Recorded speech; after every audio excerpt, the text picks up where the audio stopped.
내일 모레가 수능이라 불안한데 파이널 강의니 실무 어떤 게 좋다더라 하니까 나도 풀어봐야 되나 하면서 고민하고 있는 친구들이 참 많을 텐데 싹 다 헛짓거리입니다. 평가원, 교육청, 경사관, 기출도 다 안 풀어보고 분석을 하지도 않았는데 어딜 이런 걸 할 필요가 없습니다. 남은 기간 동안 전력으로 기출 문제들을 제대로 분석하는 공부를 하면 수능날 대박 날 수 있어요. 이렇게 말하면 항상 나오는 질문이 기출 분석을 하라고 하는데 분석을 어떻게 하는지 모르겠다. 나름대로 해봤는데 시간만 오래 걸리고 새로운 문제에 적용이 안 된다. 이 두 가지를 다 해결할 수 있는 방법을 알려줄 테니까 꼭 영상 다 듣고 따라해봅시다.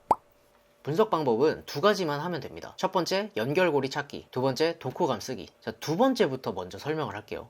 정답을 아슬아슬하게 맞췄거나 틀렸던 문제들을 내가 어떻게 생각해서 답을 골랐는지 그 사고 과정을 적는 겁니다. 예를 들어서 해석은 제대로 했는데 이걸 지문에 나온 그대로가 아니라 내 생각대로 상상을 해버렸다. 1번, 3번 고민을 했는데 왜 1번을 골라서 틀리게 되었는지 등등을 사고 과정에서의 문제점과 해결책, 다음에는 어떻게 할지를 간략한 독후감 쓰듯이 적어 놓는 겁니다. 여기에는 정해진 답이 없어. 그러니까 자유롭게 하면 되는데 제가 뒤에서 말할 첫 번째 방법이 정답에 가까우니까 따라 하시면 돼요. 어쨌든 이 독후감을 쓰는 거는 아주 강력한 방법인데 왜냐면 영어 지문들도 구조가 결국 다 거기서 거기고 오답은 보통 내 사고 패턴에서 나오기 때문에 그 과정을 복귀하는 것만 해도 다음 문제를 접근하는 전략이 완전히 달라진다는 거야. 후천적으로 1등급 달성한 친구들은 글을 읽는 전략을 무의식적으로 가지는데 너희는 그게 없어. 그걸 만드는 과정이 바로 이 독후감을 쓰는 겁니다. 이런 고민이 없는 상태에서 양치기를 백날 해봤자 소용이 없다는 거죠.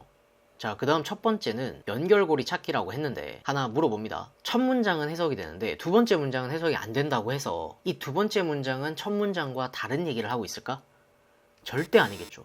즉, 지문에 나오는 10문장 정도가 모두 같은 핵심, 같은 말을 한다는 거고 문장과 문장 사이에는 그걸 이어주는 연결이 존재한다는 거야. 이 연결이라는 거는 단어와 단어, 단어와 표현일 수도 있고 문장 해석으로 연결되는 경우도 있는데 이걸 찾으면 되고 이때 사용할 수 있는 도구가 절대 공식인 유사성과 방향성입니다. 여기에 대해서는 다른 영상에도 설명이 많이 되어 있으니까 꼭 참고해 주시고 너무 어렵게 생각할 거 없이 문장 간에 반복되거나 비슷한 의미들을 찾아주면 돼. 여기 두 문장이 있습니다. 같은 글에 있었던 문장이니까 무조건 연결고리가 있겠죠. 이 두 문장은 어떻게 연결되어 있을까? 멈추고 한번 생각해 봅시다.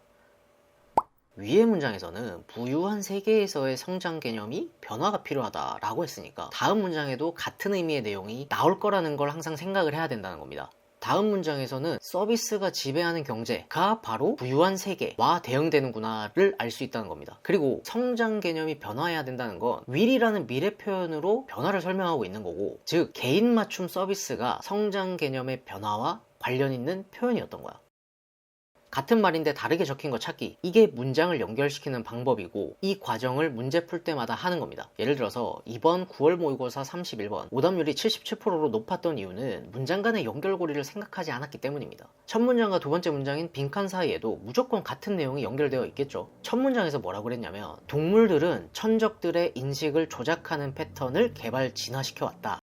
다음 문장에서는 새는 빈칸을 활용했다 라고 합니다. 여기서 반복되는 거는 동물과 새인 겁니다. 이게 연결고리인 거야. 둘 다 같은 개념의 카테고리가 반복이 됐잖아. 그러니까 빈칸은 앞에서 언급한 동물의 예시인 거고 예시가 나왔다는 건 이미 핵심이 나왔다는 거지. 그러니까 새라는 동물이 활용하는 것은 앞에서 얘기한 것처럼 인식을 조작하는 패턴인 거죠.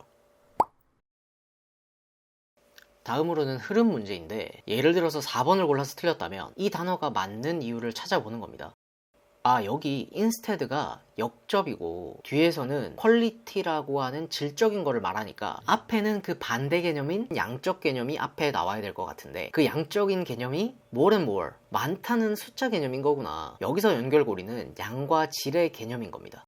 여기까지 들었으면 많이 궁금해하는 것이 해석이 안 될 때는 그럼 어떻게 하냐는 건데 해석이 안 되는 이유는 두 가지죠. 첫 번째는 단어를 몰라서고 두 번째는 구문 독해가 안 돼서인데 지금 보여주는 대로 하면 됩니다. 한번 해석해 보세요. 아마 대부분 이 두 번째 문장 해석이 막혔을 거니까 그 상황을 가정해서 분석 독후감을 써보겠습니다. 이 노란 부분은 해석이 막혀서 멍 때렸다. 근데 어차피 문장 간의 방향성을 생각을 해보면 역접이 없으니까 앞서 나온 문장과 같은 뜻이었을 거고 그 다음 역접 이후에 불평한다라는 마이너스 의미에 집중했어야 된다. 생태학자들이 커미션의 일을 불평한다고 했으니까 첫 번째 문장에서 나온 커미션들이 습지를 숲으로 바꾼다는 내용이 이 지문에서의 문제인 마이너스였구나. 여기서 연결고리는 문장 간의 방향성, 순접 역접 관계였던 거죠.